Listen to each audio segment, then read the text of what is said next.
अस्सलाम वालेकुम। Programme face to face के साथ मैं हूं कोमल सलीम। नाज़रीन, लाहौर की सड़कों पे जो आपको लाइट्स और ग्रीन बेल्ट्स नज़र आती हैं, ये किसी और की बदौलत नहीं बल्कि पीएचए की बदौलत मुमकिन होता है। इसके साथ साथ फूलों के मेले, जश्न बहारा हो या शजरकारी मुहिम चलाना, ये सब भी पीएचए की बदौलत है। ये जो डिपार्टमेंट है, पीएचए का डिपार्टमेंट, ये किस तरह से लाहौर में काम कर रहा है, इसके हवाले से हम बात करेंगे अपने आज के प्रोग्राम में। और इस वक्त लाहौर को जो सबसे बड़ा मसला है वो है स्मोक का, और मौजूदा हुकूमत जो है उसका स्मोक पे बहुत फोकस है कि स्मोक का ख़ात्मा किस तरह से किया जा सकता है। इसी हवाले से भी हम बात करेंगे अपने आज के प्रोग्राम में। तो आइए चलते हैं।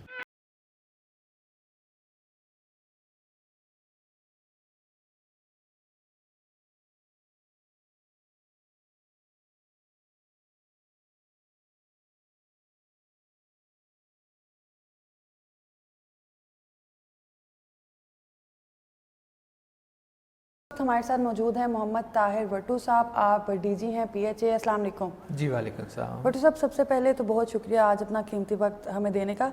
इस वक्त जो मेन फोकस है, जो हम आए दिन न्यूज़ में भी देखते हैं मौजूदा हुकूमत का, वो स्मोक से छुटकारा पाने का है। तो आप क्या समझते हैं कि क्या स्मोक से हम किस वक्त छुटकारा पा सकेंगे, और स्मोक से छुटकारा पाने के लिए क्या हमें पूरा साल काम करना चाहिए या जब सर्दियाँ आए और स्मोक आए तभी काम शुरू करना चाहिए? देखिए, इन्वायरमेंटल पोल्यूशन जो है इस वक्त दुनिया का सबसे बड़ा मसला है। और जो एक आपको पता है कि बड़ा फेमस आजकल कोट चल रहा है कि अर्थ इज़ डाइंग, और उसमें जो मेजर इंग्रेडिएंट्स हैं वो आपका वाटर है, एयर है और सॉइल जो है। ये तीन चीज़ें जो हैं कि वो इम्पॉर्टेंट हैं। और इस वक्त जो पंजाब गवर्नमेंट जो है कि इस पर काफ़ी ज़्यादा स्टेप्स ले रही है। बाकी जो स्मोक जो है, इसको अगर आप जो है ये एक थ्रू आउट ईयर प्रोसेस है, अगर आप इसको कोशिश करते रहेंगे तो ये आपकी कम होगी। अगर आप इसको जब सीज़न शुरू हो जाए उस वक्त कम करने की कोशिश करें तो फिर बड़ा मुश्किल है। और दूसरा, ये जो स्मोक है हमारे पास जो है स्पेशली लाहौर और पंजाब में, ये ट्रांस बॉर्डर फिनोमेना है कि यहाँ पे जो इंडियन टेरिटरीज़ हैं वो भी इफ़ेक्ट करती हैं हमें। तो इस वजह से जो है कि शायद पूरी तरह से स्मोक हम ख़त्म ना कर सके क्योंकि ये ट्रांस बॉर्डर फिनोमेना है। लेकिन इस दफ़ा जो वो स्टेप्स गवर्नमेंट ले रही है तो मेरे ख्याल में कुछ ना कुछ जो है कि इसमें फ़र्क ज़रूर पड़ेगा। अच्छा भट्टू साहब, यहाँ पे जानना चाहेंगे कि जो स्टेप्स गवर्नमेंट ले रही है वो कौन से हैं, मतलब किस तरह से जो है प्लानिंग्स की जा रही हैं? देखिए, मैं सबसे पहले तो आपको थोड़ा स्मोक की जो करंट सिचुएशन है उसके बारे में बताता हूँ। उसमें यह है कि इस वक्त जो है कि हमारा AQI जो है वो हमारे जो 4 क्रिटिकल मंथ्स हैं उनमें जो हमारे स्पेशली विंटर के जो 4 मंथ्स हैं वहाँ पे हमारा जो है एवरेज जो है वो 200 से लेकर 300 तक के दरमियान में जो वो रह रहा है। और ये बड़ा हैज़र्डस है इंसानी सेहत के लिए, पौधों के लिए, और स्पेशली जो है कि स्कूल गोइंग और जो छोटे बच्चे हैं उनके लिए बहुत नुकसानदेह। फिर रेस्ट ऑफ द ईयर भी ये जो 100 से अबव ही चल रहा है, और ये भी बड़ा जो है वो उसमें आप कह रहे हैं कि नुकसानदेह की कैटेगरी में आता है। तो मैं समझता हूँ कि अगर इस सिचुएशन में अगर हम अपनी एयर क्वालिटी को बेहतर नहीं करेंगे तो इसका जो रिज़ल्ट जो होगा वो एक डिज़ीज़ बर्डन की शक्ल में होगा, और पूरी सोसाइटी जो हॉस्पिटल है हमारे वो भर जाएंगे। दूसरी तरफ हम देखते हैं कि जो वाटर क्वालिटी है, जो अंडरग्राउंड वाटर है, और उसकी डिप्लीशन जो है कि वो बहुत बुरे तरीके से हो रही है। अब हमारा जो वाटर, जो ड्रिंकेबल वाटर है वो स्टार्ट होता है 800 फीट से, और कुछ जो हमारे ओल्ड सिटी के एरियाज़ है वहाँ पे 1800 फीट तक जाता है। तो अगर हमने इन सारी चीज़ों पे अभी काबू नहीं पाया तो फिर जो है कि वो हमें इन टर्म्स ऑफ मनी और इन टर्म्स ऑफ रिसोर्सेज जो है कि वो बहुत ज़्यादा जो है कि वो एक्सपेंस करना पड़ेगा, और फिर भी चीज़ें जो है तो नॉर्मलाइज होने में डेकेड्स लगेंगे। ओके। अच्छा, जब हम इन्वायरमेंट की बात करते हैं, हवा को साफ़ बनाने की बात करते हैं, तो शजरकारी एक बड़ा इंपॉर्टेंट इसका पार्ट है। तो लाहौर में शजरकारी के हवाले से किस तरह की मुहिम चल रही है? और अभी जैसे कि हम देख रहे हैं कि लाहौर में ये चीज़ें डिफ़िकल्ट भी हैं क्योंकि हर तरफ इमारतें ही इमारतें खड़ी हैं। तो इस हवाले से क्या प्लानिंग चल? देखिए, लाहौर को जो सिटी ऑफ गार्डन जो है वो कहा जाता है, और लाहौर में अभी भी जो है कि वो तकरीबन 800 से लेके 1000 तक जो है कि वो पार्स हैं। 830 पार्स तो PHA जो है वो ख़ुद सुपरवाइज़ कर रहा है। तो पार्स जो है कि लाहौर में काफ़ी हैं, लेकिन आपको पता है कि लाहौर का जो एरिया है इस वक्त डबल हो चुका है, और नए जो हाउसिंग प्रोजेक्ट्स हैं वो काफ़ी ज़्यादा इसमें ऐड हुए हैं। इस वजह से जो ट्री कवर है लाहौर का वो बहुत इफ़ेक्ट हुआ है, और उस ट्री कवर में अभी जो है कि लाहौर का ट्री कवर 1% से भी कम रह गया है, और जो ग्रीन एरिया है वो तकरीबन 14% के करीब है, जो कि ग्रेजुअली जो है कि फर्दर डिप्लीट कर रहा है।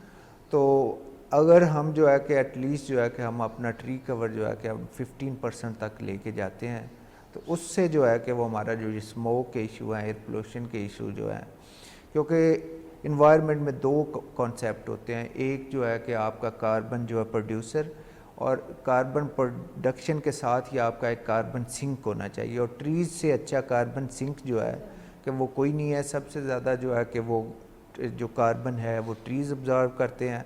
तो इसलिए अब जो गवर्नमेंट ऑफ पंजाब है वो एक नई पॉलिसी पे वो को इम्प्लीमेंट कर रही है, और उसमें यह है कि जितने भी एपी सेंटर हैं जहाँ से मैक्सिमम स्मोक जनरेट होता है और एयर पोल्यूशन का इशू है वहाँ वहीं पे आप जो है कि वो कार्बन सिंक भी डेवलप करें, वहीं पे आप फॉरेस्ट भी डेवलप करें, और उसी पे अभी हम चलते हुए जो ऐसे एरियाज़ हैं लाहौर के जो कि कार्बन जनरेट करते हैं, उन एरियाज़ के साथ साथ ही हम अभी फॉरेस्ट जो है कि वो भी डेवलप कर रहे हैं। अच्छा, गवर्नमेंट ऑफ पंजाब का लाहौर के अलावा भी ग्रीन बेल्ट्स बनाने का इरादा है, क्योंकि ग्रीन बेल्ट्स जो हैं जो हम देखते हैं वो ज़्यादा लाहौर के एरिया में ही नज़र आती हैं।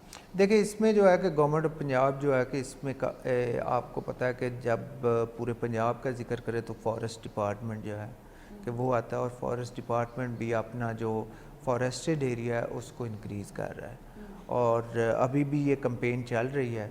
और बाकी जो है कि PHA जो हैं उनके अर्बन एरियाज़ की रिस्पॉन्सिबिलिटीज़ हैं, तो इसलिए जो है कि वो आप जितने बड़े शहर हैं, फैसलाबाद है, लाहौर है, पिंडी है, गुजरावाला, यहाँ पे PHAs बड़ा अच्छा काम कर रही हैं, और जो हमारी ये ग्रीन बेल्ट्स हैं इनको डेवलप कर रहे हैं। इन पे जो है कि वो आपको पता है कि अर्बन फॉरेस्ट का एक नया कॉन्सेप्ट हम लेके आए हैं PHA लाहौर, जिसमें जो है कि वो हमने मियावाकी जो फॉरेस्ट है उसको रिप्लेस किया है, तो क्योंकि वो थोड़ा कॉस्टली प्रोसेस है तो उसको हमने अर्बन फॉरेस्ट से रिप्लेस किया। अच्छा, और भट्टू साहब कौन से नए प्रोजेक्ट्स ला रहे हैं सब्ज़ और खूबसूरत लाहौर बना? देखिए, इसमें एक तो हमारा जो है कि वो टॉप हमारी प्रायोरिटी, जैसे मैंने आपको बताया, वो एरियाज़ हैं जहाँ से कार्बन जनरेट होती, जैसे महमूद बूटी है, या इस तरह के एरियाज़ जो है जो जहाँ पे जो है कि इंडस्ट्री लगी हुई है मेजर, तो वहाँ पे हमने ऑलरेडी शुरू किया हुआ है। हमारा महमूद बूटी में जो है कि वो 3 लाख के करीब हम पौधे लगा चुके हैं। इस तरह पूरे रिंग रोड को जो है कि वो हम एक पूरा जो है कि ग्रीन एरिया के तौर पे डेवलप कर रहे हैं। फिर हमारी जो जितनी कैनाल हैं, फिर हमारे जो जितने ड्रेन्स हैं, इन सारों के गिर्द जो है कि वो हमने प्लान किया है, और हमने एक स्टडी करवाई थी सैटेलाइट के थ्रू। उस स्टडी के ज़रिए हमने जो है कि एक पूरा प्लान जो है इसका हॉर्टिकल्चर का और प्लांटेशन का वो डिवाइस किया है, और उसी को ही हम इम्प्लीमेंट कर रहे हैं। अच्छा, अभी अगर हम लाहौर की बात करें भट्टू साहब, तो कुछ हमारी फिंगर टिप्स पे ऐसे पार्क्स हैं जो बड़े हैं लाहौर में। जब कोई वेकेशन होती है, ईद होती है या कोई भी वेकेशन होती है, तो लोगों का, फैमिलीज़ का रश वहाँ पे होता है, लेकिन हमने देखा है कि वो पार्क्स बहुत कम है, जैसे कि मैंने कहा फिंगर टिप्स पे हैं।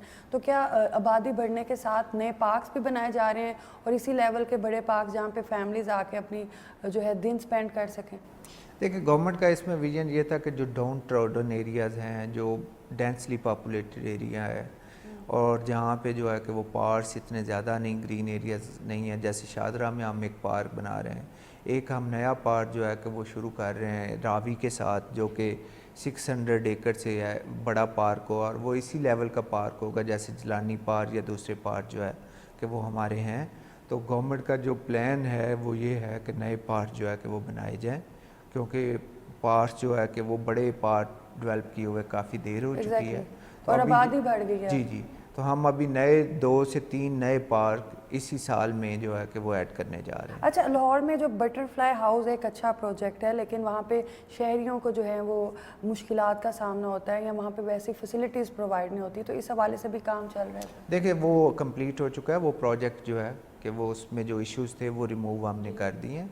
उसमें टेम्परेचर कंट्रोल का इशू था, या उसमें जो है कि वो थोड़ा उसकी जो मॉइस्चर का इशू था, वो सारे हमने रिजॉल्व कर दिए।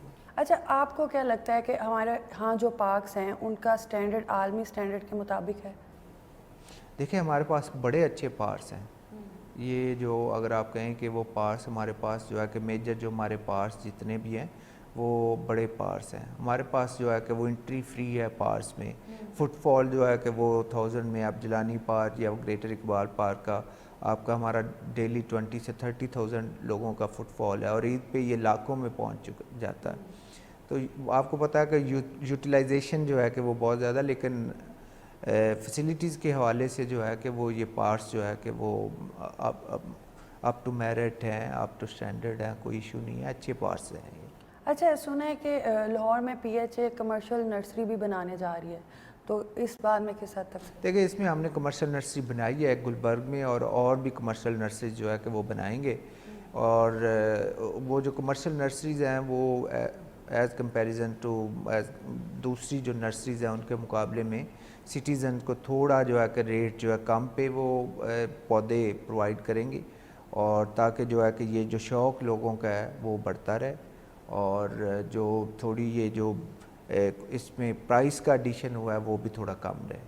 अच्छा, जॉगिंग ट्रैक्स के हवाले से हम बात करें तो जॉगिंग ट्रैक जो हैं यहाँ पे लाखों जो पार्क्स में कम हैं, तो जो बाहर सिटीज़ हैं, जो नई सिटीज़ या नई सोसाइटीज़ बनी हैं, नई सोसाइटीज़ में तो जॉगिंग ट्रैक्स हैं, लेकिन जो हम आम पार्क्स की बात करते हैं वहाँ पे जॉगिंग ट्रैक्स नहीं हैं।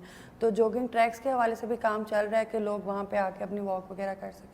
देखिए, हमने नए जॉगिंग ट्रैक्स जो है वो काफ़ी ऐड किए हैं, और इसमें जो है कि अभी एक नई टेक्नोलॉजी जो लास्ट ओलंपिक में इंट्रोड्यूस हुई थी, उसका हमने अभी जो है कि वो उस टेक्नोलॉजी के ज़रिए एक जॉगिंग ट्रैक जिलानी पार्क में बनाया है, और उस टेक्नोलॉजी का अभी जो है कि वो किसी और जो प्राइवेट हाउसिंग सोसाइटी ने उसको यूज़ नहीं किया।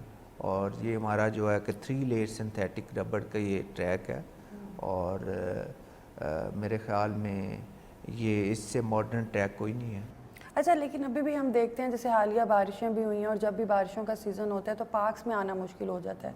तो इस हवाले से अभी तक गवर्नमेंट ने या पीएचए ने कोई काम नहीं किया कि वहाँ पे एटलीस्ट जॉगिंग ट्रैक्स ही हम यूज़ कर सकें, या इस तरह के कोई इंतजाम किए गए हैं? देखिए, अभी हमने शुरू किया जिलानी पार्क में, मैंने आपको बताया कि ईपीडीएम ट्रैक हमने बनाया है, और ये जो ईपीडीएम ट्रैक है लेटेस्ट टेक्नोलॉजी, और इसको हम बाकी पार्क्स में जो है वो भी लेके जा रहे हैं, और ये हम इसका टेस्ट रन अभी कर रहे हैं 2 मंथ्स का, और 2 मंथ्स में अगर ये टेक्नोलॉजी हमें सूट करती है या लोग इसको अप्रिशिएट करते हैं तो हम दूसरे पार्क्स में भी लेके जाएंगे। अच्छा, जैसे आपने बात की है कि नए पार्क्स बनाए जा रहे हैं, लेकिन क्या जो पुराने पार्क्स अभी एग्जिस्ट करते हैं उनकी भी अपग्रेडेशन पे काम हो रहा है? जैसे लाइट्स के इश्यूज़ हैं वहाँ पे, या प्लांटेशन के इश्यूज़ हैं, या अभी जैसे जॉगिंग ट्रैक्स के हवाले से बात कर रहे हैं, तो अपग्रेडेशन पे भी काम चल रहा है? देखिए, इसमें सारे जो पार्ट्स हैं वो जो हमारे बड़े पार्ट्स हैं उनके तो सारों की अपग्रेडेशन ऑलमोस्ट हो चुकी है। जैसे हमारा ग्रेटर इकबाल पार्क में जितने हमारे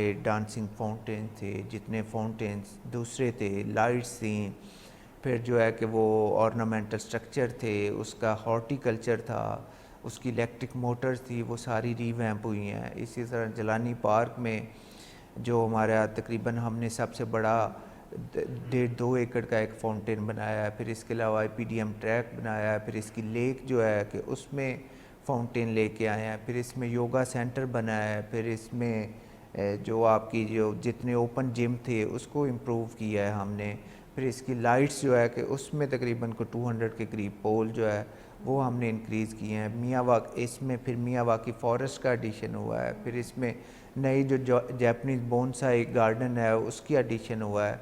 इसके अलावा जो इसका जो वाटर के वो नला से उनको जो है कि वो अपग्रेड करके हमने बिल्कुल जो है कि वो चश्मों की शक्ल दी है। फिर इसकी जो वाटरफॉल है उस पर काम हुआ है, फिर इसकी जो ईटरीज़ हैं, कैंटीन्स हैं, उनको इम्प्रूव किया है हमने, उनकी जगह जो है कि जैसे ये सेकंड कप वगैरह वो आ गए हैं।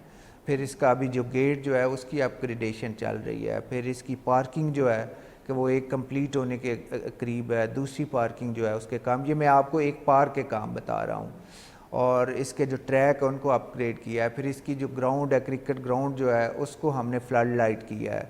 तो यानी ये अभी जो मैं आपको कुछ जो गिनती के काम है जो एक पार्क के बता रहा हूँ अपग्रेडेशन के, तो इसी तरह हर जो जल्लो है उसमें जल्लो बोटेनिकल गार्डन जो है उसको अपग्रेड किया है। उसकी जो चीज़ें जो आप कह रही थी मिसिंग वो सारी है उसमें जो है कि वो फिर ऊपर जो है कि वो एक हमारा वॉकिंग ब्रिज बना है उसको सारे को अपग्रेड किया है। फिर उसके जितने फाउंटेन थे, जितनी लाइट्स थी, जितने चिल्ड्रन प्ले एरिया थे, और वो सारे जो जितने रोड्स थे जितना वो सारे अपग्रेड किए हमने। अच्छा भट्टू साहब, जो हमारी टूरिज़्म है वो हम जानते हैं कि महंगी है, हर बंदा नॉर्दर्न एरियाज़ को अफोर्ड नहीं कर सकता, तो यहाँ पे इसलिए वोकेशंस के लिए या बाहर जाने के लिए या कोई भी एक्टिविटी करने के लिए जो पार्क्स की अहमियत है वो बहुत ज़्यादा है। तो इस हवाले से जैसे पहले जश्न बहारा के इवेंट्स होते थे या मुख्तलिफ मेले लगते थे, वो अब कहीं ना कहीं कम हो गए हैं, तो इस हवाले से भी काम चल रहा है? देखिए इसमें इस दफ़ा हमने रिकॉर्ड जो है कि वो फंक्शन PHA में करवाए हैं। इसमें हमारा जश्न बहारा भी हुआ है, फिर इसमें हमने विंटर फेस्टिवल किया है, फिर जो है कि वो गवर्नमेंट ने हमारे 2 जो इवेंट थे उनको इंक्रीज़ किया था। बैसाखी का इवेंट सिख कम्युनिटी और पंजाबी कम्युनिटी के लिए वो हमने किया है। फिर इसके अलावा ईस्टर जो है वो क्रिश्चियन के लिए उसको भी जो हमने ऑर्गेनाइज़ किया है। फिर इसके अलावा जो हमने हॉर्स शो करवाए हैं 2। फिर इसके अलावा जो हमने जो अभी रिसेंट जो है कि वो ड्रामा फेस्टिवल करवाए हैं। तो इस दफ़ा तो हमने जो काफ़ी ज़्यादा जो है कनाल मेला हमने करवाया है, तो काफ़ी ज़्यादा जो इस दफ़ा फेस्टिविटीज़ हुई हैं। अच्छा, ये जितने भी काम हैं और जितनी भी PHA ने काम करने हैं पार्क्स के हवाले से या जश्न बहारा के हवाले से, जो भी काम कर रहे हैं सारे डिपेंड करते हैं ऑन बजट। तो गुज़िश्ता जो हुकूमत थी उसने बजट पे कटौती लगा दी थी, तो क्या मौजूदा हुकूमत ने भी कटौती को कंटिन्यू रखा है या बजट के मसाइल कुछ हल हुए हैं? देखिए हमारे पास जो है कि वो रिसोर्स डेफिशिएंसी का इशू था PHA में, लेकिन अल्हम्दुलिल्लाह अब वो इशू नहीं है। गवर्नमेंट ने भी हमसे काफ़ी जो है कि वो हमें बेहतर तरीके से फ़ाइनेंस किया है, और हमने भी अपने रिसोर्सेज जो है कि जो कि तकरीबन 60-70 करोड़ थे, अब हमारे भी वो 2-2.5 अरब तक चले गए। अच्छा, आपको क्या लगता है भट्टू साहब के PHA क्या एक खुद मुख्तार इदारा बन सकता है? इंशाल्लाह हम नेक्स्ट ईयर में जो है कि वो विल बी सेल्फ सफिशिएंट और सेल्फ रिलायंट होंगे फाइनेंशली। अच्छा, फाइनेंशियली सुना है कि मुनाफा बख्श बनाने के लिए जैतून के बागात बनाने पे भी काम चल रहा है। देखिए इसमें कुछ एरियाज़ हैं, वहाँ पे हमने तकरीबन 50 एकड़ का ऑलिव ऑयल का गार्डन लगाया है। फिर उसमें जो ऑरेंज है, दूसरे जो है कि वो हमने ऑर्चर्ड लगाए हैं, ताकि जो उसकी जो फाइनेंशियल हमारी जो इनकम है वो भी साथ साथ ग्रीन एरियाज़ इम्प्रूवमेंट के साथ वो बढ़ती रहे। अच्छा, शजरकारी मुहिम में क्या हम स्टूडेंट्स को इन्वॉल्व कर सकते हैं, ऐसे वॉलंटियर्स ऐड कर सकते हैं, इस तरह की कोई प्लानिंग्स कर सकते हैं? We are already doing that, और जितने स्टूडेंट्स हैं, जितनी भी हमारी कंपेन होती है उनमें बच्चों को, स्टूडेंट्स को इन्वॉल्व किया जी जाता है। इन्वॉल्व किया जाता है और उन्हीं से ही पौधे लगवाए जाते हैं। अच्छा, इसके साथ जैसे स्मोक के साथ साथ जो बड़ा मसला है स्पेशली हमारे लाहौर में, वो डेंगू का भी है हर साल। तो जितने विजिटर्स पार्क्स में आते हैं उनकी शिकायत होती है कि मच्छर हैं बहुत, तो फिर जैसे हम नॉर्मली देखते हैं लोग विजिटर्स जो हैं वो पार्क्स में आना डेंगू के सीज़न में थोड़ा कम कर देते हैं, तो क्या इस हवाले से भी कोई इकदाम करने का प्लानिंग्स की जा रही है? देखिए इसमें हमारे जो है कि जब डेंगू आई थी तो हमारे तकरीबन जो है कि वो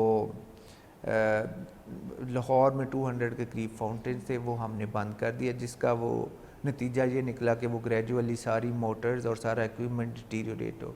एक तो हमने वो ऑपरेशन करवाए हैं, और दूसरी हमारी डेंगू की टीम है, वो एक सर्टन मेडिसन है, वो उसमें हम जितनी भी वाटर बॉडीज़ हैं उनमें यूज़ करते हैं, ताकि जो इसका डेंगू का हमारा ये लार्वा है वो उसमें ना जो पैदा हो सके और फल फूल ना सके। और दूसरा जितनी हमारी लेक्स हैं, वाटर बॉडीज़ बड़ी हैं, वहाँ पे हमने ऑलरेडी जो फिशरीज डिपार्टमेंट के कॉपरेशन से जो है फ़िश छोड़ रखी है, तो वहाँ पे भी जो है कि वो अल्हम्दुलिल्लाह हमारा कंट्रोल है। लेकिन जो है कि वो एक प्रिकॉशन के तौर पे लोग जो है कि ऑब्वियसली ओपन स्पेसिस पे कम आते हैं। अच्छा, जो कब्ज़ा माफिया है उसका भी कुछ पार्क्स पे कब्ज़ा है, तो इस हवाले से भी कोई काम चल रहा है उनसे पार्क को छुटकारा दिलाया जाए? हमने काफ़ी ज़्यादा जो एंटी इंक्रोचमेंट के ऑपरेशन किए हैं, और काफ़ी ज़्यादा जगह जो है कि वो हमने वागुजार कराई हैं, और अल्हम्दुलिल्लाह अभी कोई ऐसा मेजर जो है कि वो एरिया नहीं है हमारे पास का जहाँ पे कब्ज़ा माफिया का कंट्रोल हो। अच्छा भट्टू साहब, मियाँ वाकई जंगल का जो कॉन्सेप्ट है वो पाकिस्तान में स्टार्ट किया था और PHA ने इसका स्टार्ट किया था, तो ये प्रोजेक्ट कहाँ तक पहुँचा है? देखिए इसमें मियाँ वाकई जो है वो जैपनीज़ एक टेक्नोलॉजी है, और इसका पर्पज़ ये था कि थोड़े एरिए में आपके पास जो कि अर्बन एरियाज़ में स्पेस जो है उसकी स्केर्सिटी होती है, कम होती स्पेस, तो उसमें जो है कि वो ज़्यादा से ज़्यादा जो है वो ट्रीज़ जो है कि वो लगाए जाएँ। तो ये उस टेक्नोलॉजी के तहत PHA ने तकरीबन 40 के करीब मियाँ वाकई फॉरेस्ट लगाए थे। अल्हम्दुलिल्लाह सारे सक्सेसफुल हैं, और उनके बड़े अच्छे रिज़ल्ट हैं।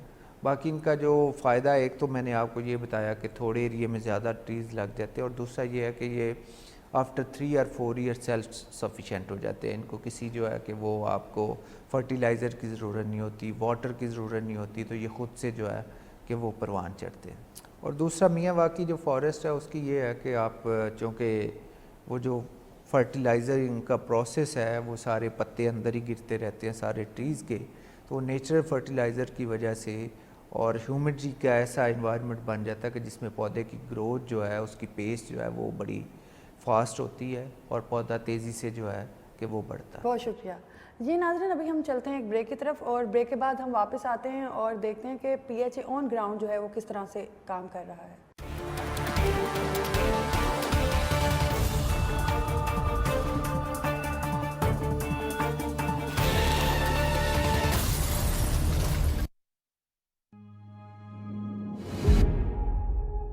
जमहूरी नज़्म में हक़ाइक़ सियासी हों या माशी,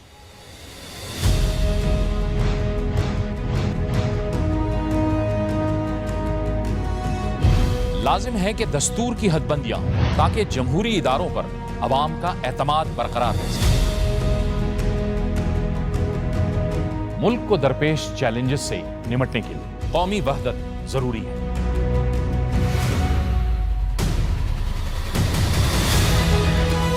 माशी तवाज़ुन, सियासी बर्दाश्त, इख्तिलाफ राय की तौक़ीर और आइन की बालादस्ती, इन तमाम उमूर से जुड़े हक़ाइक़ परखने और जानने के लिए देखिए प्रोग्राम शाहराए दस्तूर शब 11:05 हर हफ्ते और इतवार की रात, सिर्फ PTV न्यूज़ में। खित्ते में इक्तिसादी शराकतदारी देरपा अमन से मशरूत की। हिंदुत्व के नशे में धुत सेकुलर भारत का क्या होगा? क्या माशी गर्दाब से निकलने का वाहिद रास्ता चार्टर ऑफ इकोनॉमी है? इक्तदार की सियासत के लिए रियासत निशाने पर क्यों? इन पेचीदा मामलात और इन मुहर्रिकात को जानने के लिए बहैसियत कौम हम सबको मिलकर सोचना होगा।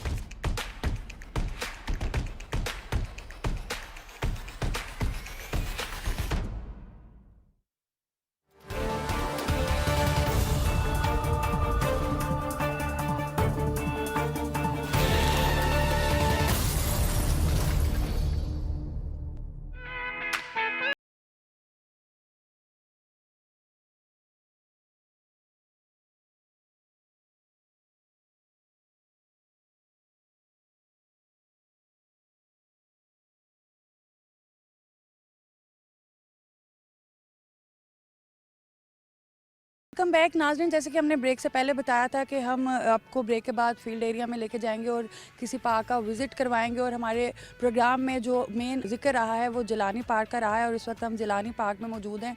और ये वही पार्क है जहाँ पे जो मेन PHA के जो प्रोजेक्ट्स हैं उनका शुरुआत जो है वो यहीं से की गई।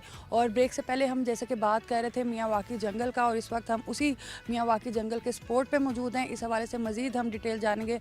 हमारे साथ एडिशनल DG PHA सफ़ीउल्लाह साहब मौजूद हैं। अस्सलाम वालेकुम। जी वालेकुम सलाम। सबसे पहले तो बहुत शुक्रिया अपना कीमती वक्त हमें देने का। DG साहब, ये बताएं कि ये जो जंगल है इसकी कुछ डिटेल बताएं, और जैसे कि इसका आगाज़ 3 साल पहले हुआ था और अभी हम देख रहे हैं कि ये जंगल जो है वो बड़ा बन गया है और दरख्त हम देख रहे हैं कि बड़े बड़े हो गए हैं। नॉर्मली इतने टाइम में तो छोटा सा पौधा जो है वो थोड़ा बड़ा होता है, इतने बड़े बड़े जंगल नहीं बनते। तो इस दरख्तों की क्या अहमियत है और किस तर्ज के ये दरख्त हैं, इस हवाले से भी बताइए। जी बेसिकली मियावाकी जो है ये जापानीज़ टेक्निक है, और इसका बुनियादी मकसद ये था कि जापान में जैसे आपको पता है जगहें कम हैं तो वो चाहते थे कि ग्रोथ जल्दी हो। उसी टेक्निक पे जो है ये प्लांटेशन की गई है। मियावाकी फॉरेस्ट हमने 3 साल पहले शुरू किए, और तकरीबन 53 के करीब जो है हमारे मियावाकी फॉरेस्ट जो है वो पूरे शहर में हमने लगाए, मुख्तलिफ मार्केट्स में, लिबर्टी में, शादमान में और बाकी जगहों पे। इसमें बुनियादी टेक्निक ही यही है कि इसको इस तरीके से ग्रो किया जाता है, या सॉइल की प्रिपरेशन इस तरीके से की जाती है कि जो प्लांट जो है वो 6 या 7 साल में उसने ग्रो करके एक बड़ा दरख्त बनना है, वो मेरे ख्याल में 2.5 से 3 साल में जो आप देख रहे हैं इतनी बड़ी ग्रोथ हो जाती है। और दूसरा इसमें ये है कि कम एरिया के अंदर आप ज़्यादा प्लांटेशन कर सकते हैं। तो ये 2 बेसिक फ़ायदे हैं, क्योंकि जो अर्बन एरियाज़ हैं, अर्बन एरिया में हमारे पास इतनी बड़ी जगह नहीं है कि कोई बहुत बड़े एकड़ों में रकबे हों। तो अर्बन एरिया के लिए ये टेक्निक है जिसको हमने अडॉप्ट किया और उसका बहुत अच्छा रिजल्ट आया है। आप कोई कहीं भी चले जाएं, लिबर्टी में, शादमान के चौक में, या बाकी जगहों पे, तो जो एरिया मियावाकी के साथ होगा उसका टेम्परेचर जो है वो कंपैरेटिवली बहुत कम होगा। तो ये कामयाब रहा है, आपके सामने है, और इसी टेक्निक पे हम मज़ीद जो है फर्दर उसकी जो है मियावाकी प्लांट जो हैं फॉरेस्ट वो लगा रहे हैं। अच्छा, ये जो फॉरेस्ट लगाया है, यहाँ पे जो प्लांट्स मौजूद हैं, इनकी देखभाल कोई ख़ास तरीके से करनी पड़ती है? कोई ख़ास चीज़ें इनको इंग्रेडिएंट्स जो हैं वो देने पड़ते हैं, या नॉर्मल जैसे पानी वगैरह लगाने से ही बड़े हो जाते हैं? देखिए, इसमें एक जो एडिशनल फ़ायदा ये है कि ये ठीक बात दुरुस्त है कि शुरू में जब हम प्लांटेशन ये करते हैं मियावाकी टेक्निक पे, तो ये कंपैरेटिवली ज़्यादा कॉस्टली होती है जो रूटीन की अर्बन फॉरेस्टेशन है उससे।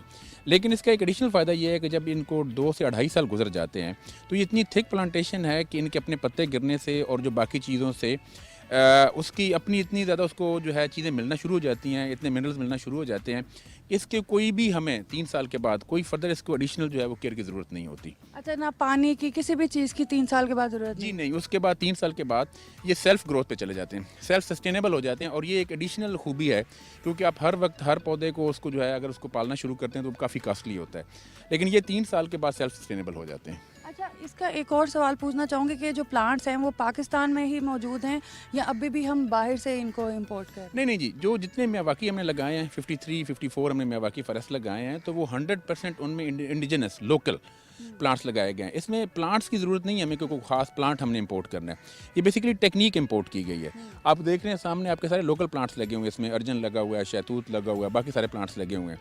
तो बेसिकली उनका जो पहले 2 साल की ग्रोथ है और जो सॉइल प्रिपरेशन है, ये 2 टेक्निक्स हैं जिससे आम पौधा भी इसी टेक्निक के ज़रिए हम इसको उगा सकते हैं। अच्छा, मतलब सिर्फ हमने उसका ख्याल और उसकी इंग्रेडिएंट्स ऐसी उसको देनी है स्टार्ट में कि वो उसकी जो ग्रोथ की जो रेशियो है वो तेज़ी से जी बढ़े। बिल्कुल, इसमें हम तकरीबन जो आम पौधा अगर आप कहीं पर फॉरेस्टेशन करते हो तो नॉर्मल सॉइल के अंदर आप उसको लगा सकते हैं, लेकिन इसके लिए हम 2 से जो है वो 3 फीट तक सॉइल जो है उसको पहले वाली को निकालते हैं, फिर उसमें जो ख़ास सॉइल डालते हैं, उसमें खादों की मिकदार ज़्यादा डालते हैं, मोस्टली नमियाती खादें डालते हैं। तो इनिशियली हम उसको इतनी पुश देते हैं उस पौधे को कि उसकी ग्रोथ जो है वो स्पीडी हो जाए। तो जो हम सॉइल प्रिपरेशन करते हैं इनिशियली, उसकी सॉइल रिप्लेस करते हैं, उसमें एडिशंस करते हैं, तो वो ही बेसिकली हमारा खर्चा और वही टेक्निक है जिससे ये इतनी बड़ी जो है हमें अचीवमेंट हो सकती है। और जैसे हम इसको अगर हम दूर से देखते हैं तो साफ ऐसे लग रहा है जैसे किसी जंगल का हम जी, exactly। व्यू ले रहे हैं, और जिस तरह से दरख्तों की ग्रोथ है, और लग नहीं रहा कि ये 3 साल में इतनी ग्रोथ हो। एग्जैक्टली, इसीलिए इसको मियावाकी फॉरेस्ट कहा गया है, क्योंकि अब इशू ये है कि जब आप अर्बन एरियाज़ में आपके पास बहुत बड़ी स्पेसेस अवेलेबल नहीं है, तो आपको नई टेक्निक्स डेवलप करनी पड़ेंगी। अर्बन फॉरेस्टेशन जो है वो एक रूरल फॉरेस्टेशन की तरह, या फिर जैसे फॉरेस्ट डिपार्टमेंट करता है उस तरह हम नहीं कर सकते कि एकड़ों में चले जाएं। तो उसके लिए लेकिन हमें हर पौधा, हर दरख्त जो है वो ऑक्सीजन का सोर्स होता है, तो हम जितने कम एरिया में जितनी ज़्यादा प्लांटेशन कर सकें और जितना क्विक कर सकें, वही हमारे लिए अर्बन सेंटर्स के लिए वही फ़ायदेमंद होती है, स्पेशली जो स्मॉग का है। अच्छा, वैसे जैसे अभी हम इस पार्क की बात करें तो जितनी ये बड़ा पार्क है और इसके साथ साथ यहाँ पे अब मियावाकी जंगल भी है और भी बहुत से दरख्त लगे हैं, तो रात का टाइम होता है, यहाँ पे सिक्योरिटी भी उतनी ही आपको इंश्योर करनी पड़ती है कि लोग फैमिलीज़ के साथ आते हैं, बच्चों के साथ आते हैं, तो सिक्योरिटी के हवाले से कोई मसाइल ना हो, तो इस हवाले से क्या इंतजाम किए गए? देखें, 10 बजे के बाद रात को वैसे जो है पार्क्स बंद हो जाते हैं, जो बड़े पार्क्स हैं। 10 बजे हम जो है हमारी सिक्योरिटी की दफ़ा आती है, वो सारे एरियाज़ क्लियर करते हैं। यहाँ पर वैसे सफिशिएंट तादाद में, क्योंकि यहाँ का फुटफॉल बहुत ज़्यादा है, आप वीकेंड्स पे यहाँ पर सैकड़ों ही हज़ारों की तादाद में लोग आते हैं, और इवन ईद के एक दिन में हमारे पास 2 लाख लोगों ने विज़िट किया है। तो जिलानी पार्क हो जाए, गुलशन इकबाल हो जाए, या बाकी पार्क्स, वो बहुत ज़्यादा जो है उनके विजिटर्स होते हैं, और हमारे पास सफिशिएंट सिक्योरिटी वहाँ पर डिप्यूटेड होती है। तो अल्हम्दुलिल्लाह कोई ऐसा वाक़या नहीं होता, और अभी ईद के दिनों में 3-4 दिनों में कोई भी ऐसा इवेंट रिपोर्ट हमें नहीं हुआ। छोटे मोटे वाक़यात होते हैं, लेकिन उनको हमारी सिक्योरिटी और इवन पुलिस भी पे डिप्यूट हो जाती है, वो हैंडल कर और लेती है। फौरी तौर पे एक्शन लिया जाता है ताकि लोग पार्क्स में आने के लिए कोई डरे ना, या कोई किसी चीज़ की उनको इनसिक्योरिटी ना। एग्जैक्टली बिल्कुल। अच्छा, अभी हम जैसे कि देख रहे हैं नाज़रीन कि अभी हम यहाँ पे जॉगिंग ट्रैक पे मौजूद हैं, और ये नया अभी जो है वो जिलानी पार्क में बनाया गया है, और जैसे कि पहले भी हम प्रोग्राम में बात कर रहे थे कि जॉगिंग ट्रैक्स की जो है वो बहुत ज़्यादा ज़रूरत होती है, क्योंकि जो नई सोसाइटीज़ डेवलप हुई हैं उनमें तो पार्क्स और जॉगिंग ट्रैक्स हैं, लेकिन जैसे अंदरून शहर हो गए या कोई और छोटे एरियाज़ हो गए, वहाँ पे जॉगिंग ट्रैक्स की फैसिलिटी नहीं होती। तो जिन लोगों ने वॉक करनी होती है या जॉगिंग करनी होती है, वो फिर जो बड़े पार्क्स हैं उनका रुख करते हैं, और हमें ये मेक श्योर करना होता है कि जॉगिंग ट्रैक जो हो वो इस मेयार का हो कि लोग वहाँ पे जॉगिंग कर सकें, और ना कि बनाने के 1-2 साल बाद वो ख़राब हो जाए, इन्वेस्टमेंट भी वेस्ट जाए और लोगों के लिए भी सहूलत का सबब ना बने। तो इस हवाले से बताएं कि जॉगिंग ट्रैक जो बनाया है इसका क्या मेयार है, और ये कब से शुरू हुआ? देखें, जो हमारा जिलानी पार्क का जो पहले ट्रैक है, मड ट्रैक, वो भी अल्हम्दुलिल्लाह जो है वो बड़ा सक्सेसफुल है। शायद जितने पार्क्स हैं उन सब में से रश यहाँ पर होता है। GUR के अंदर अवेलेबल है। वो तकरीबन 800 मीटर का हमारा मड ट्रैक है जो पूरे पार्क के आसपास है। वो वेल मेंटेन्ड है। आप उसको देखेंगी तो वो बिल्कुल पता नहीं चलेगा कि वो इस तरह लगता है कि वो बड़ी अच्छी हालत में मेंटेन किया गया। अब ये एक नई टेक्निक आई थी, इस टेक्निक को EPDM कहते हैं। ये EPDM टेक्निक बेसिकली जो आई थी प्रोफेशनल्स के लिए आई है, साथ उसमें उन लोगों के लिए आई है जिनके घुटनों में या पाँव में टखनों में कोई प्रॉब्लम होता है कि ज़्यादा वो जो है ना फ्लैट सरफेस पे ही वॉक करें। तो ये ट्रैक बेसिकली जो है EPDM ये प्राइवेट सेक्टर में जो है मुख्तलिफ सोसाइटीज़ में DHAs में ये इंस्टॉल होना शुरू हो गए थे। तो उसमें DG साहब ने ये कहा कि जो फैसिलिटी बाहर के प्राइवेट पार्क्स में बाकी जगहों पे अवेलेबल है वो हमें यहाँ पर भी देनी चाहिए, मतलब सरकारी जगह पर भी देनी चाहिए। तो ये पब्लिक सेक्टर में जो है ये पहला EPDM है। ये EPDM बेसिकली जो है ये रबर टाइप होता है। ये हमने चाइना से इंपोर्ट किया, चाइना से इंपोर्ट करके उसमें इंस्टॉल किया गया है। इसकी सबसे बड़ी खूबी ये है, एक तो ये बिल्कुल फ्लैट सरफेस है। दूसरा ये है कि इसमें आप बारिश हो रही हो, कुछ भी हो, आप उसके 5 से 10 मिनट बाद इस पे वॉक कर सकते हैं। ये अब्जॉर्ब बड़ी अच्छी तरीके से कर लेता है। और ये जो है कि थर्डली ये है कि ये इसमें आप जो है अगर नॉर्मल शूज़ के साथ करें तो ये आपकी नीज़ के लिए, एंकल्स के लिए ये बड़ा मुफीद है। ख़ासतौर पर एल्डरली या ख़वातीन जिनका प्रॉब्लम होता है तो वो उनके लिए। तो ये एक एडिशनल फैसिलिटी है जो पब्लिक सेक्टर पार्क्स में पूरे पंजाब में हमने फ़र्स्ट टाइम EPDM किया। अच्छा, पब्लिक सेक्टर पार्क का ये भी होता है कि कोई भी किसी भी आम जो लोग हैं, आम आवाम जो है उनका आना जाना रहता है और हर तरह के लोग भी यहाँ पे आते हैं। और ये जो चीज़ें आपने बनाई हैं, ये जो प्रोजेक्ट्स हैं, इनकी केयर भी बहुत ज़रूरी होती है क्योंकि आम जूता लेके अगर हम इस पे चलेंगे तो पार्क ये जो ट्रैक है वो डैमेज भी हो सकता है। तो इस हवाले से भी कोई सिक्योरिटी वगैरह का इंतज़ाम किया? जी, ये एक बहुत बड़ा प्रॉब्लम है। पब्लिक पार्क्स में जो लोग आते लोग हैं केयर नहीं करते जी, बिल्कुल नहीं केयर करते। सिर्फ यही नहीं है, जो बाकी फैसिलिटीज़ हैं, वाशरूम्स हैं, बाकी जगह भी हैं, बहुत रफ़ यूज़ होता है। और ये शायद एक हमारा बहुत बड़ा एलिमेंट है, लेकिन अब वो उसको हम एनफोर्समेंट कर रहे हैं। लेकिन बेसिकली सिविक सेंस को इम्प्रूव करने की ज़रूरत है कि लोग देखेंगे ये हमारी सहूलत के लिए बनाया गया है। ये ट्रैक जब हमने लगाया है तो ये एक बहुत बड़ा कंसिडरेशन था हमारे लिए कि हम ख़ास तौर पर वीकेंड्स पे, ईद के दिनों में जब लाखों लोग यहाँ पर होते हैं, फैमिलीज़ होती हैं, बच्चे हैं, ख़वातीन ने हील वाले शूज़ पहने तो कैसे रोकेंगे। तो इनिशियली कुछ प्रपोजल ये भी थी कि इसको कॉर्डन ऑफ कर दिया जाए, लेकिन उससे इसकी खूबसूरती जो थी वो हो जानी थी इम्पैक्ट। अभी हमने यहाँ पर 4 guards through out the time duty पर रहते हैं। काफ़ी हद तक हमने इम्प्रूव कर लिया है, लोग काफ़ी हद तक समझ गए हैं। कुछ एक आधा 2 केस दिन में होते हैं जहाँ लोग इंसिस्ट करते हैं या इसके बावजूद इसके ऊपर जो है हील्स वाले जो प्रॉपर शूज़ हैं उनके बगैर चढ़ जाते हैं, उनके साथ चढ़ जाते हैं। तो वो एक कांस्टेंट इशू है, लेकिन हम होप करते हैं कि जो है लोग जो हैं वो अपनी उनकी सिविक सेंस इम्प्रूव हो और जो फैसिलिटीज़ हम पब्लिक सेक्टर पार्क्स में देते हैं उनको वो बेहतर तरीके से जो है और उसको इस्तेमाल कर अच्छे तरीके से इस्तेमाल करें, क्योंकि उनका पैसा है, उनके लिए ये सहूलत बनाई गई है। लेकिन वो इसको अच्छे तरीके से इस्तेमाल करेंगे तो ये लॉन्ग टाइम और लॉन्ग सर्विंग उनके लिए हो जाएगी। अच्छा, ये तो 2 प्रोजेक्ट हो गए जो अभी आपने हमें दिखाया। अगला कौन सा प्रोजेक्ट है जहाँ पे? हमारा एक बोनसाई का है जी। बोनसाई जो बेसिकली है वो हम आपको दिखाते हैं। हमने बोनसाई म्यूज़ियम बनाया है which is also first of its kind in Punjab, in Pakistan. तो वो हम उसको आपको वहाँ ले चलते हैं, वो आपको दिखाते हैं। वो भी एक डिफरेंट चीज़ है, यूनिक चीज़ है और वो हमने बनाई है। वो भी पब्लिक पार्क में के अंदर बनाई है, ओपन रखी है ताकि लोग उससे जो है वो महसूस हो सके।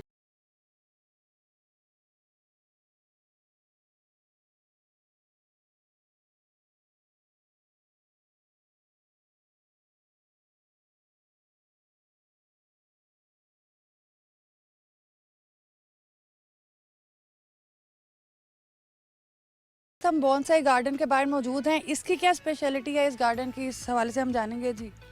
जी, बोनसाई बेसिकली ऐसी टेक्निक है जिसमें कोई भी प्लांट आप ले लें, उस प्लांट को एक ख़ास तरीके से उसकी ग्रोथ की जाती है और कटिंग की जाती है। तो उसकी एज के साथ साथ उसकी ग्रोथ जो है उसको कंट्रोल किया जाता है। प्राइमरीली ये भी एक अर्बन एरिया के लिए टेक्निक थी कि जहाँ पर जो है बहुत बड़ी स्पेसेस नहीं हैं, तो वो हम दरख्त जो भी प्लांट्स हैं उनको एक ख़ास साइज़ से बड़ा ना होने दें, क्योंकि फिर वो स्पेस का इशू बन जाएगा। तो इसमें अगर आप जो पौधे हमारे पास पड़े हैं जो हम आपको दिखाते हैं, इनकी एजेस 15 साल, 18 साल, 20-20 साल भी हैं। उनकी स्टेम से आपको आइडिया हो जाएगा कि उनके तने से कि वो ग्रो कर गया है, लेकिन उसके बाकी चीज़ों को कंट्रोल रखा गया है। जो बहुत ज़्यादा कंजेस्टेड अर्बन सेंटर्स हैं जापान वगैरह में, वहाँ पर ये बेसिकली टेक्निक आई कि 2 घरों के अंदर ही जो छोटी छोटी जगह हैं वहाँ पर ये दरख्त उगाए जाएँ, लेकिन इनकी ग्रोथ कंट्रोल की जाए। हमारे लिए जो एक नई चीज़ है, लेकिन अब क्योंकि लाहौर एक ऐसा अर्बन सेंटर बनता जा रहा है जिसको वो सारी टेक्निक्स अडॉप्ट करनी चाहिए, तो बेसिकली हमने शहरियों को शऊर देने के लिए ये एक बोनसाई गार्डन यहाँ पर बनाया कि ताकि वो लोग देखें कि दुनिया में क्या कौन सी टेक्निक्स यूज़ की जा रही हैं कि मैक्सिमम प्लांटेशन जो है वो मिनिमम एरिया के अंदर कैसे की जा सकती है। तो ये हमने अभी इसके रिसेंटली इसको बनाया और इसका इनॉग्रेशन चीफ सेक्रेटरी साहब ने किया है और लोग इसमें बहुत दिलचस्पी ले रहे हैं। अच्छा नाज़रीन, जैसे आप देख रहे हैं कि हमारे पीछे ये जो बोनसाई प्लांट्स मौजूद हैं और ये काफ़ी 15-15, 20-20 साल के इनकी प्लांट्स 20 हैं, एजेस इनकी इतनी हैं, लेकिन आप देखें बिल्कुल छोटे छोटे लग रहे हैं। ऐसे लग रहा है कि ये अभी 1-2 मंथ के जी plant ऐसे एग्जैक्टली ऐसे लग और इसका जो है फॉर्मूला अलग होता है इसकी ग्रोथ के लिए, इसकी सारी चीज़ों इसको एक्सपर्ट्स जो हैं वो मिनरल्स वगैरह देने होते हैं, वो स्पेशलाइज देते हैं। दूसरा उसके साथ ये होता है कि इसका बेसिक इशू होता है इसको मेंटेन करना, इसकी कटिंग करना। तो वो जैसे ही पौधा जो है वो ख़ास एज से आगे आना शुरू हो जाता है और बढ़ना शुरू हो जाता है, तो वो उसको इस तरीके से उसकी कटिंग करके रखते हैं कि उसकी स्टेम, उसकी रूट्स, वो आप जैसे आपको नज़र आ रहा होगा, वो उनकी ग्रोथ प्रॉपर हो जाती है, लेकिन उसका जो बाकी ब्रांचेज हैं उनकी कंट्रोल की जाती है। तो बेसिकली ये कटिंग टेक्नोलॉजी जो टेक्निक्स हैं वो उनकी होती हैं, जिसकी वजह से ये इस हालत में मेंटेन रहते हैं। अच्छा, यहाँ पे एक और क्वेश्चन जो है वो बहुत इंपॉर्टेंट है कि जो जितने प्लांट्स लगाए गए हैं यहाँ पे, जितने भी पौधे हैं, ये बहुत से एक्सपेंसिव प्लांट्स भी होते हैं, फिर इनकी केयर भी उसी तरह से होती है, इनकी सिक्योरिटी भी उसी तरह से होती है। तो यहाँ पे तो चलो ये तो एक 1 डोर एंट्री है तो ईजी है, लेकिन नॉर्मली जो बाहर हम प्लांट्स देखते हैं उनके लिए किस तरह से सिक्योरिटी का इंतज़ाम किया जाता है, क्योंकि पब्लिक पार्क है और कोई भी किसी भी तरह से आके तोड़ सकता है, ले जा सकता है, इस तरह के भी वाक़यात होते होंगे। जी बिल्कुल, जैसे अभी हम EPDM पे ये बात कर रहे थे, जो सिविक सेंस का एलिमेंट है वो बहुत बड़ा इशू है, ख़ास तौर पर हमारे पब्लिक पार्क्स के लिए, पब्लिक प्लेसेस के लिए। इवन प्लांट्स का तो यहाँ तो भी हमें प्रॉपर सिक्योरिटी रखनी पड़ती है, और इसके अलावा जितनी इंस्टॉलेशन आपने देखा शहर में हमने लाइट्स लगाई हैं, रात को बहुत हमने लिट कर दिया है, लेकिन उसका जो ख़र्चा हम बर्दाश्त करते हैं उसको लगाने का, उससे बहुत ज़्यादा ख़र्चा हमारा उसकी हिफाजत पे चला जाता है। जहाँ पर हम कोई काम करते हैं, डेकोरेटिव काम करते हैं, जहाँ पर हमारे मोटरें हैं, इवन जहाँ पर पार्क्स के अंदर हैं, कुछ लोहे के जंगले हैं, तो वो सारी चीज़ें जो हैं वो उनकी चोरी का इम्कान रहता है, और हम कोशिश करते हैं कि उसको जो है वो उनकी हिफाजत करें। लेकिन ये इसमें जो है हम चाहते हैं कि लोगों तक ये शऊर पहुँचे कि ये सारी चीज़ें जो हैं वो आपके पैसों से लग रही हैं, आपकी जो है वो सहूलत के लिए लग रही हैं, तो उनकी केयर करें। तो जो हमारा उसमें जो खर्चा है वो बात आपकी दुरुस्त है, उसको मेंटेन करने का खर्चा तो चलें एक तरफ है, वो तो हमने करना है, उसको रेगुलर मेंटेनेंस करनी है। जो उनकी हिफाजत के नाम पे हमें सिक्योरिटी गार्ड्स रखने पड़ते हैं और जिस पे एक्सपेंडिचर करना पड़ता है वो अनबियरेबल है। और उसके बाद जो सफाई के मामलात होते हैं ये पार्क्स में, इस तरह के ग्रीन बेल्ट्स में, इस हवाले से ये भी बड़ी मुश्किल होते हैं। इक्वली ये भी यही इसी सूरत हाल है। लोग जब यहाँ पर आते हैं बहुत बड़ी तादाद में, तो बहुत ज़्यादा लिटरिंग होती है, बहुत बड़ी लिटरिंग का हमें बाद में सामना करना पड़ता है, और वो एक उसको सफाई करवाना बाकायदा एक इशू होता है। हालांकि आप देखेंगे कि हर तरफ डस्टबिन्स लगी हैं और डस्टबिन्स पे मैसेजेस भी हमने लगाए हुए हैं, लेकिन पब्लिक पार्क्स में पढ़ना गवारा नहीं करते, पढ़ना भी गवारा नहीं करते, और और अमल करना तो जी अमल करना तो बिल्कुल गवारा नहीं करते। कुछ लोग होते हैं, एक उसमें माइनॉरिटी है जो हमने देखा है कि लोग उठते हैं डस्टबिन में जाके चीज़ें डालते हैं, लेकिन मेजॉरिटी का भी सूरत हाल वही है जो कि पहले से चली आ रही है। इस वक्त जो आवाम आपको देख रहे हैं, क्या मैसेज देना चाहेंगे इस हवाले से उन्हें? देखिए जी, पब्लिक के जितने डिपार्टमेंट्स हैं, मैं स्पेशली PHA की बात करूंगा, वो स्पेसिफिकली आपकी अच्छी सेहत के लिए, आपकी इंटरटेनमेंट के लिए काम कर रहे हैं। जो गवर्नमेंट जो इतने पैसे अरबों रुपया खर्च कर रही है, उसका मकसद यही है, ये सारे पैसे आपके हैं, आप लोगों पर लग रहे हैं। पब्लिक पार्क्स में आप देखें, इतने बड़ा पार्क शायद दुनिया में भी कोई भी ऐसा ना हो जिसमें फ्री एंट्री हो। यहाँ पर तमाम पार्क्स में फ्री एंट्री है, आपको किसी चीज़ पे चार्ज नहीं किया जा रहा है, वो सारा एक्सपेंडिचर गवर्नमेंट बर्दाश्त कर रही है। आपसे सिर्फ इतनी रिक्वेस्ट है कि जहाँ पर कोई पब्लिक की चीज़ पब्लिक प्लेस पे लगी है उसकी हिफाजत करें, उसको ख़राब मत करें। अब जहाँ पर बैठ के अपनी फैमिली के साथ वक्त को एंजॉय करते हैं, तो कोशिश करें कि वहाँ पर जो है वो गंदगी ना फैलाएं, और जो भी कुछ शॉपर जो कुछ चीज़ें हैं उनको प्रॉपर डस्टबिन में फेंक के जाएँ, ताकि इसी तरीके से जो है इन चीज़ों की, इन जगहों की खूबसूरती में मज़ीद इजाफा होगा। बहुत शुक्रिया जी। नाज़रीन, आपकी सैर व तफरीह के लिए, आपके इंटरटेनमेंट के लिए ये पार्क्स बनाए गए हैं। जैसे कि इन्होंने भी कहा, एडिशनल DG साहब ने भी, कि कोई टिकट्स नहीं है, फ्री एंट्री है। दुनिया भर में जहाँ पे भी हम जाते हैं वहाँ पे हम पार्क्स में जाने के लिए, पौधों को देखने के लिए, फूलों को देखने के लिए हम टिकट खर्चते हैं, और ये हमारे जो जितने पब्लिक पार्क्स हैं वो नॉर्मली फ्री हैं, लेकिन हमारी ज़िम्मेदारी वहाँ पे इतनी है, सिर्फ़ और सिर्फ इतनी है कि हम उन पार्क्स का ऐसे ख्याल रखें जैसे हम अपने घरों के पार्क्स का या अपने घरों के पौधे का ख्याल रखते हैं। जब हम अपने घर में या गार्डन में कहीं कोई फूल लगाया होता है और अगर कोई तोड़ता है तो हमें कितना गुस्सा आता है कि आपने हमारा फूल क्यों तोड़ा। इसी तरह ये जो पार्क्स हैं ये भी आपके घर हैं, नो डाउट आपके ही टैक्स के पैसों से बने हैं, लेकिन इसको अपनी चीज़ समझे, ना कि किसी को रोकने पर है कि ये कहें कि जी हमारे ही पैसे, हम जो मर्ज़ी करें, आपको क्या फ़र्क पड़ता है। तो इस वक्त जो ज़रूरत है ना हमारी आवाम को, वो ज़रूरत है शऊर की। तो अपने अंदर शऊर पैदा करें सफाई का और इन चीज़ों को अपना समझ के इनकी देखभाल करने का, ताकि जो हमारी गवर्नमेंट जो है जो इन चीज़ों पे पैसा खर्च कर रही है वो वेस्ट ना हो, और जो हमारा लाहौर है या हमारा जो पाकिस्तान है वो खूबसूरत रहे, और ना सिर्फ खूबसूरत रहेगा, इसमें जो हमारी इन्वायरमेंट है वो भी क्लीन रहेगी। इसी के साथ कोमल सलीम को दीजिए इजाज़त। अल्लाह हाफिज़।